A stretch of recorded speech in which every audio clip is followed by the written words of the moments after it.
This is Kolkata TV's podcast news. আপনারা শুনছেন পডকা।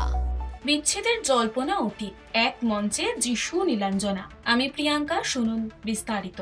বিগত কয়েকদিন ধরেই টলিপাড়ার অন্যতম হ্যাপি কাপল যিশু নীলাঞ্জনার সম্পর্কের ভাঙন নিয়ে নানান আলোচনা চলেছে টলিপাড়ায়। সোশ্যাল মিডিয়া অ্যাকাউন্টের নামের পাশে যেখানে এতদিন জল করছিল সেনগুপ্ত পদবী, সেটাই মুছে ফেলেছেন নীলাঞ্জনা। ডিলিট করেছেন যিশুর সঙ্গে একাধিক ছবিও। আর তারপর থেকেই তারকা দম্পতির সম্পর্ক ভাঙার গুঞ্জন শুরু হয়েছে। যদিও এই বিষয়ে প্রকাশ্যে যিশু বা নীলাঞ্জনা কেউই মুখ খোলেননি। এই সব আলোচনার মধ্যেই খবর এলো বিচ্ছেদের জল্পনা উড়িয়ে এক মঞ্চে পুরস্কৃত হতে চলেছেন যিশু নীলাঞ্জনা। টলিপাড়া সূত্রে খবর, শহরের এক 5 তারা হোটেলে অনুষ্ঠিত হতে চলেছে তারকাদের সম্মান প্রদান অনুষ্ঠান।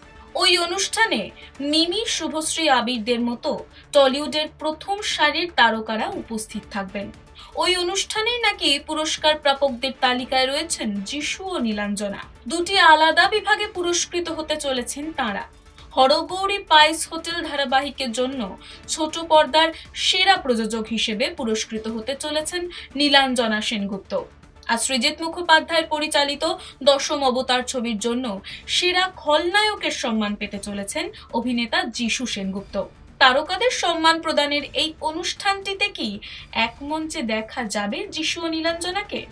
তা নিয়েই নতুন করে শুরু হয়েছে জল্পনা। যিশু ঘনিষ্ঠ মহল সূত্রে খবর, এখন কলকাতায় নেই অভিনেতা, তাই তার পুরস্কার নিতে আসার সম্ভাবনা প্রায় নেই বললেই চলে।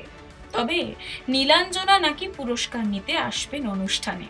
এবার সমস্ত জল্পনা উড়িয়ে এক মঞ্চে যিশু নীলাঞ্জনাকে দেখা যাবে কি না সে কথা সময় বলবে।